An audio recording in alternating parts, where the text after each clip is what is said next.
My parents cut me off completely, then discovered my $50 million company on the news and started calling nonstop saying they're proud. Your support keeps this story alive. Please subscribe, and while you're here, tell us where you're watching from. It always warms my heart. I was 22 when my father threw my suitcase down the front steps of our Detroit home. You want to waste your life on computers? Do it somewhere else, Naomi. His voice echoed through the neighborhood that hot July morning. My mother stood in the doorway, arms crossed, her silence more devastating than his words.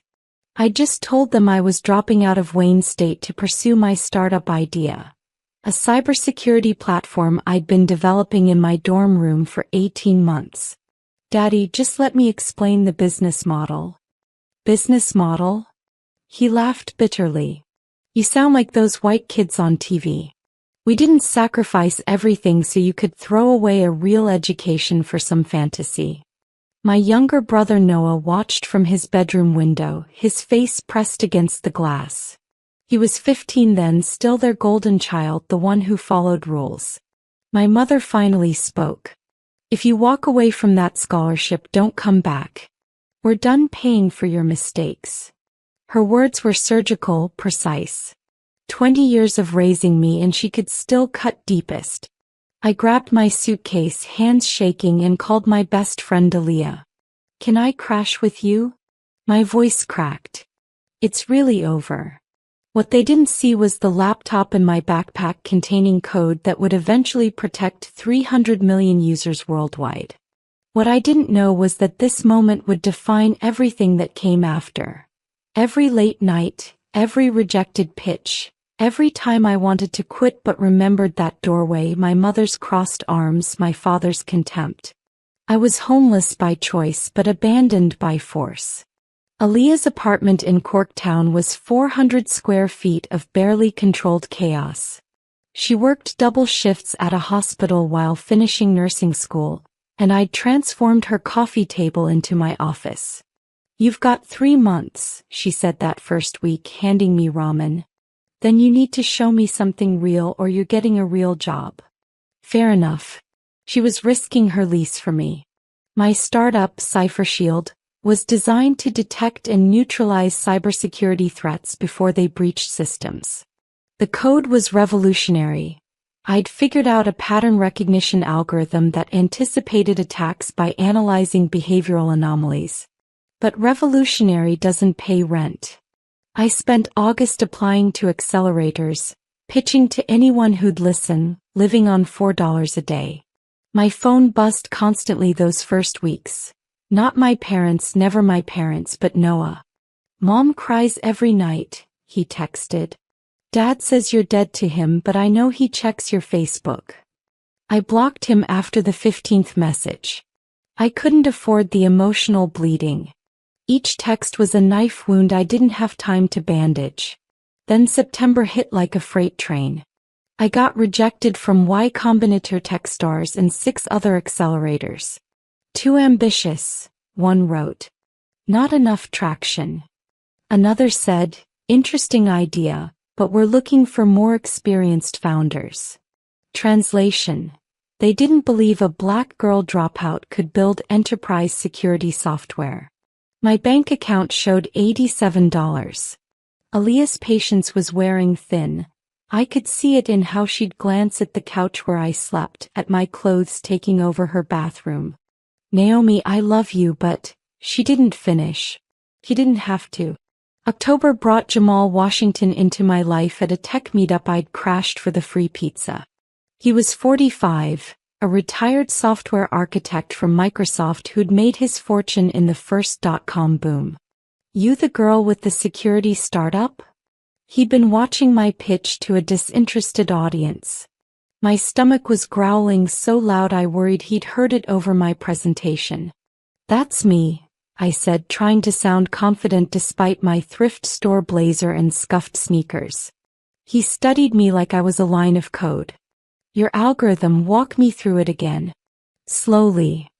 We spent 3 hours at a coffee shop I couldn't afford to order from while he dissected my work. His questions were brutal, technical, exposing every weakness. "You're on to something," he finally said. "It's rough, but the core concept is solid. What do you need?"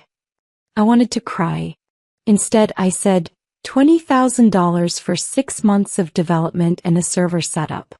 I'll give you 15% equity. He laughed. "Keep your equity. Consider it a loan. But I'm watching and I'm introducing you to people." Jamal became my mentor, my champion, my proof that someone believed in me.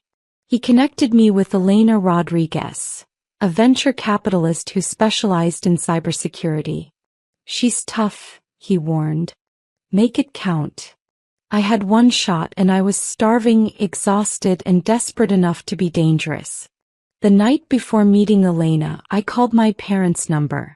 It rang 6 times before my mother answered. "Don't," was all she said, then hung up. I threw my phone across Aaliyah's apartment, watching it crack against the wall. Good. I needed to be angry for tomorrow. Elena's office overlooked downtown Detroit, glass and steel gleaming in November rain. She was 40, Brazilian-American with a reputation for finding diamonds in rough markets. 10 minutes, she said, not looking up from her tablet. Impress me. I plugged in my laptop with shaking hands, pulled up my demo and showed her something no one else had seen. A live simulation of CipherShield stopping a ransomware attack in real time. "How?" she asked, leaning forward. "How are you predicting the attack vector?"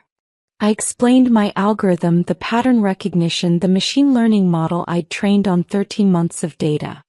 She interrupted constantly, drilling into technical details, financial projections, market analysis. 90 minutes later, I was still standing, still answering. "You dropped out of college for this?" She finally sat back. "Yes, ma'am," I said. "It cost me everything." She smiled. Small, almost invisible. "Good. People who have nothing to lose build empires. I'm in for 250,000 seed round. 20% equity and I'm joining your board." I walked out of that building into the rain and screamed. A businessman crossing the street stared at me like I'd lost my mind. Maybe I had. Maybe this is what resurrection felt like. Violent, loud, impossible. I called Aaliyah from a bus stop. "We did it," I sobbed. "We actually did it." That night, I drafted an email to my parents. "I got my first investment today. $250,000. Thought you'd want to know I'm not completely worthless." I stared at it for an hour before deleting every word. They'd made their choice. Now I'd make mine. Let them wonder. December brought Noah to Aaliyah's door at 2 a.m., his face swollen from crying. "They kicked me out," he said. "I told them they were wrong about you and Dad." He couldn't finish. My baby brother, 17 now, standing in freezing rain because he'd defended me. I pulled him inside, fury building in my chest like a wildfire. "What happened?" Aaliyah asked, getting him towels. Noah explained through tears. He'd shown our parents a TechCrunch article about promising Detroit startups that mentioned CipherShield. "Dad ripped up the magazine," Noah said. "He said you'd probably slept your way to that article." I called him a bitter old man and he put my stuff on the lawn. I held my brother while he cried, making a decision that would change everything. "You're staying with me. We're getting our own place." Within 2 weeks, I'd leased a 2-bedroom apartment in Midtown using my new funding. Noah enrolled at Castech and I hired my first 2 employees. Darius, a brilliant developer from Ghana, and Allison, a marketing genius who'd been laid off from Ford. By February, CipherShield had 15 employees working from a warehouse space in Eastern Market. Elena introduced me to Noah Delgado, a Silicon Valley veteran who'd sold his last company for $90 million. "I want in," he said after seeing our growth metrics. $5 million and I'll help you scale nationally." We closed the deal in March. My parents never called. Not once. But Detroit's tech community started noticing. I gave interviews about being a Black female founder in cybersecurity, about dropping out, about believing in yourself when everyone else bets against you. I never mentioned my parents specifically, but anyone who knew our story could read between the lines. June brought our first major client. Chrysler Corporation signed a 3-year contract worth $2.5 million. I was 23, running a company with 32 employees, and I still hadn't heard from my mother or father. Noah thrived in our apartment, his grades perfect, his college applications stellar. "You saved me," he said one night over Chinese takeout in our office. "We saved each other," I corrected. Truth was, having him there kept me human. The startup world wanted to consume me, 18-hour days, constant pitching, endless pressure.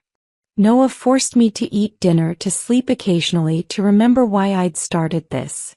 "Don't become them," he'd say when I got too intense. He meant our parents, cold, unforgiving, incapable of admitting mistakes. Aaliyah got promoted to charge nurse at Harper Hospital. We celebrated at her new apartment in New Center, the three of us, my chosen family, the people who'd believed when biology didn't.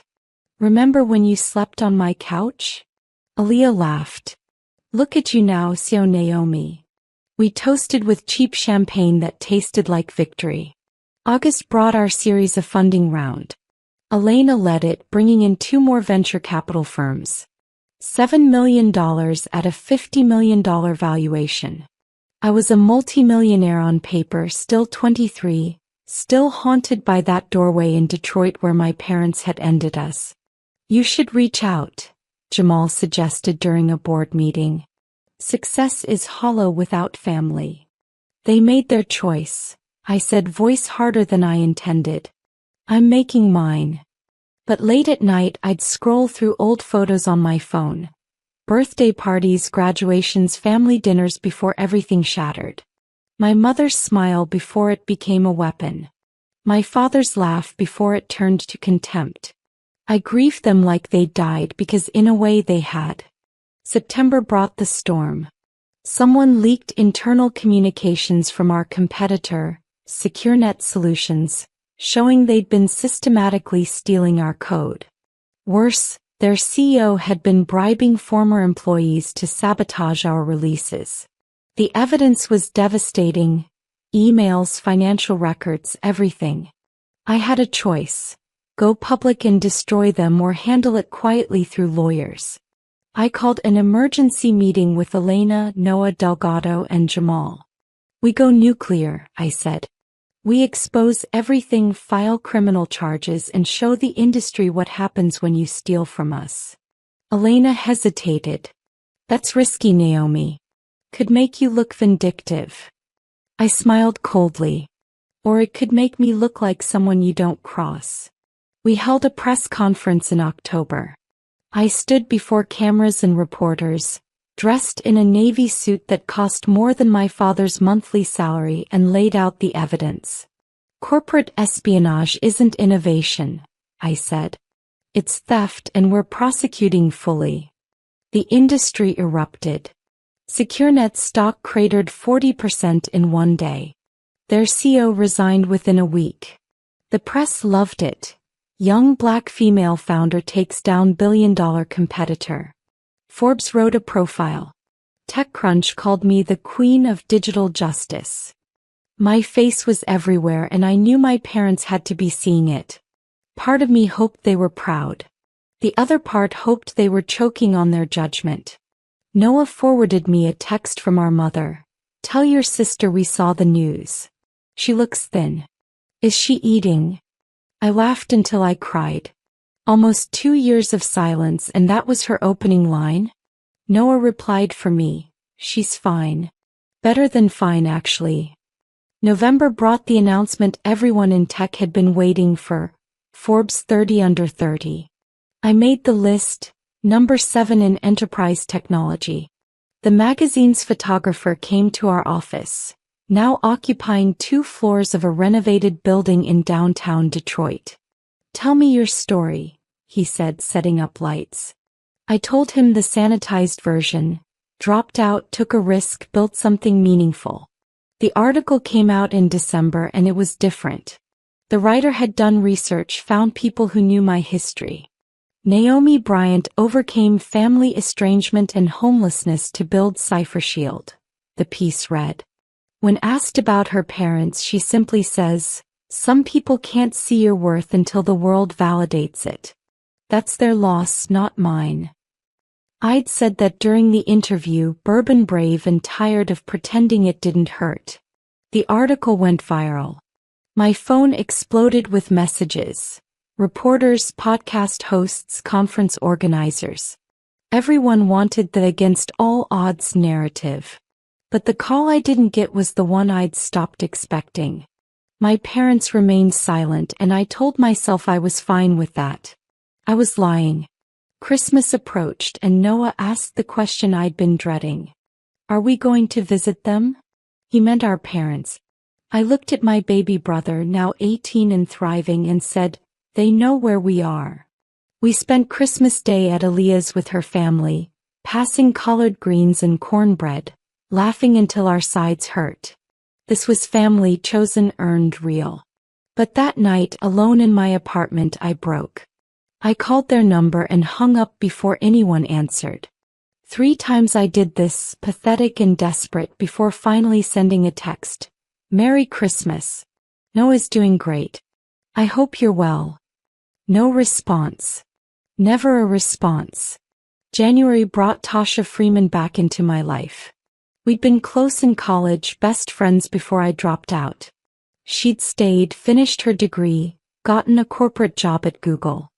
"I'm so proud of you," she said over coffee in January, her smile wide and genuine. "I always knew you'd make it." We started meeting regularly, catching up on lost time. By February, Tasha had joined Cipher Shield as our head of product development. She came highly recommended and I trusted her completely. That was my first mistake. My second was giving her access to our proprietary code and upcoming product launches. "We're family," she said when I handed her security clearance. I'd never betray that. March brought whispers. Allison, my marketing director, pulled me aside. "Something's off with Tasha. She's been meeting with SecureNet's new CEO." I didn't believe it. Couldn't believe it. We'd shared secrets, dreams, late-night study sessions. But Allison was insistent. "Check her communications. Please, Naomi. Trust me." I authorized a security audit, hating myself for it. What we found destroyed me. Tasha had been selling our upcoming release schedule and product features to SecureNet for $50,000 a month. 6 months of betrayal right under my nose. The emails were casual, friendly even. "Thanks for the info," SecureNet CEO had written. "Keep it coming." Tasha had replied with a smiley face emoji. I confronted her in my office, door locked, security waiting outside. "Why?" My voice shook with rage. She didn't even look ashamed. "You changed, Naomi. You became one of them, rich, arrogant, forgetting where you came from." I wanted to scream. Instead, I said quietly, "Get out. Legal will contact you." The Tasha situation went nuclear. We pressed charges for corporate espionage, theft of trade secrets, and breach of contract. The tech press covered every detail. Cipher Shield founder betrayed by college friend, read one headline. Another, "When success breeds jealousy, the Tasha Freeman case." I did interviews where I had to pretend my heart wasn't shattered, that losing a friend hurt less than losing code. Darius found additional evidence. Tasha had been planning to leave and start a competing company using our stolen intellectual property. She'd recruited 3 other employees, promised them equity, painted me as a tyrant who'd forgotten her roots. The betrayal had layers, each one cutting deeper. I trusted her, I told Elena during an emergency board meeting. I brought her in. "That's not on you," Elena said firmly. "Predators exploit trust." That's what makes them dangerous. But it felt like my fault. I'd been so desperate for connection, for someone who remembered who I was before money and success, that I'd missed every red flag. Noah had seen it. She asks weird questions, he'd mentioned once. I'd dismissed it. April brought Tasha's arrest. The FBI got involved because the theft crossed state lines. Watching her perp walk on the news felt surreal.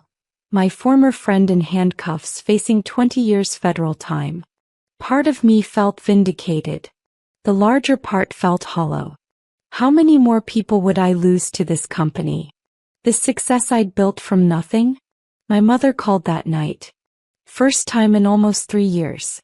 We saw what that girl did to you, she said, voice careful. Are you okay? I hung up without responding. The audacity showing up now when I was wounded as if they had the right to comfort me.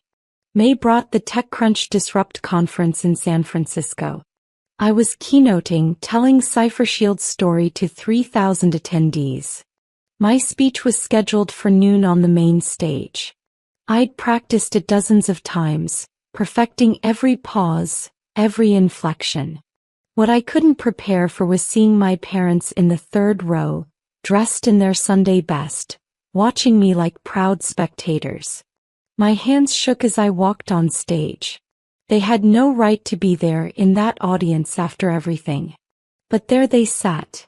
My father in his best suit, my mother wearing pearls I'd never seen before. Noah was backstage with me. They showed up yesterday, he whispered. I didn't tell you because... He didn't finish. He knew I would have canceled. I gave my speech in a fugue state, barely remembering the words. Resilience isn't about never falling, I heard myself say. It's about who catches you and who walks away. Build your empire with people who believed in you before the world did.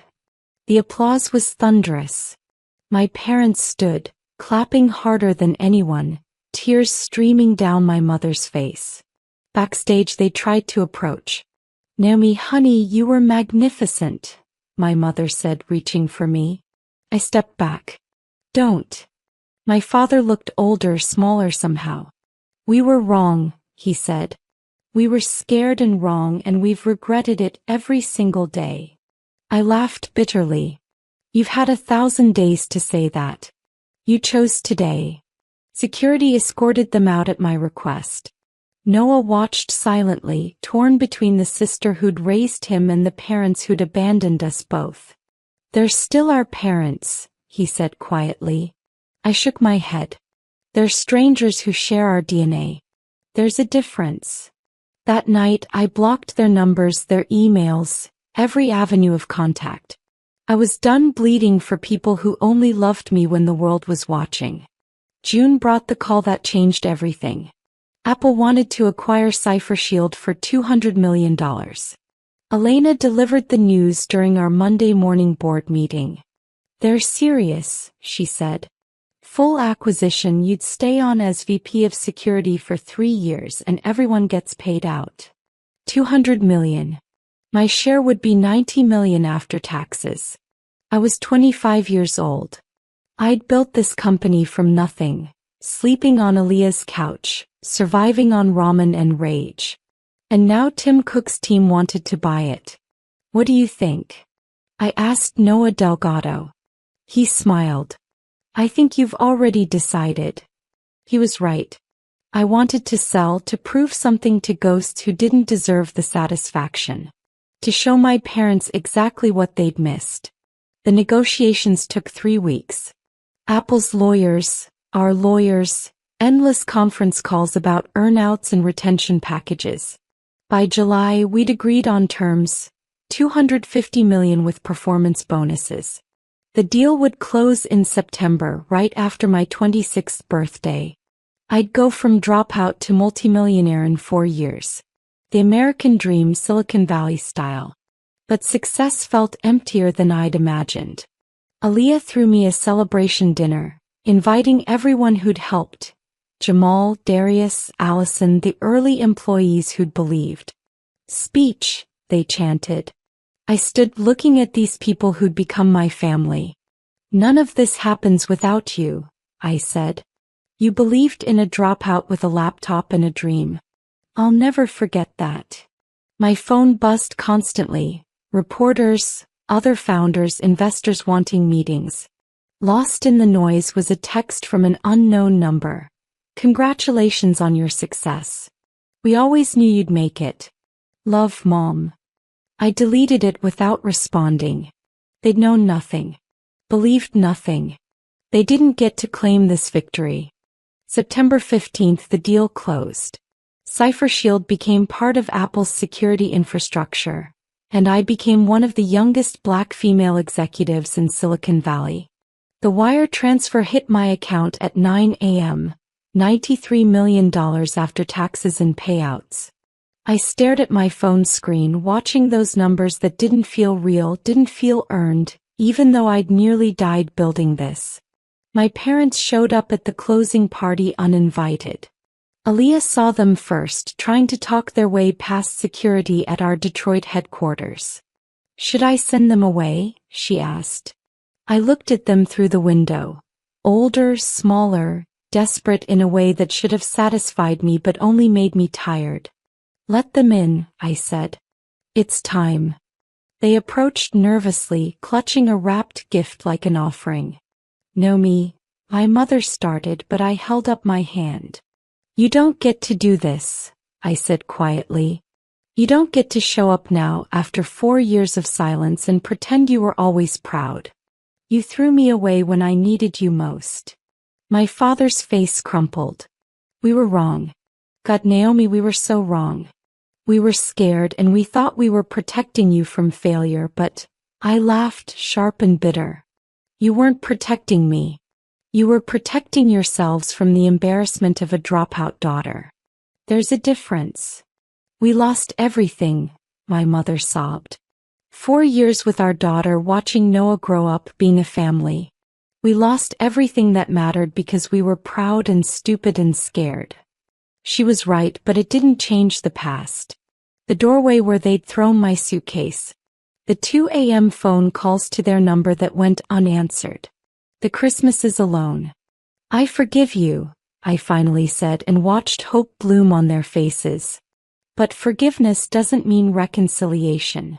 You taught me that family is earned, not given. You're not my family anymore. I turned to Noah, Aaliyah, Jamal, everyone who'd caught me when I fell. These people are my family. They believed in me when I was nothing. My parents left crying, still clutching their unopened gift. Noah asked later if I'd been too harsh.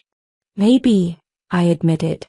But I spent 4 years being harsh on myself because of them. I'm done carrying their guilt. I donated $10 million to programs supporting first-generation college students. Dropouts, misfits, kids whose families couldn't see their worth. The tech press wrote about the acquisition, about the young woman who'd overcome everything. What they didn't write about was the empty space where parents should have been, or how success tastes different when you've had to build your own foundation. I'd won spectacularly and completely. But victory was quieter than I'd imagined and lonelier, and exactly as satisfying as it needed to be. I built an empire. They watched from the outside. And somehow that was enough.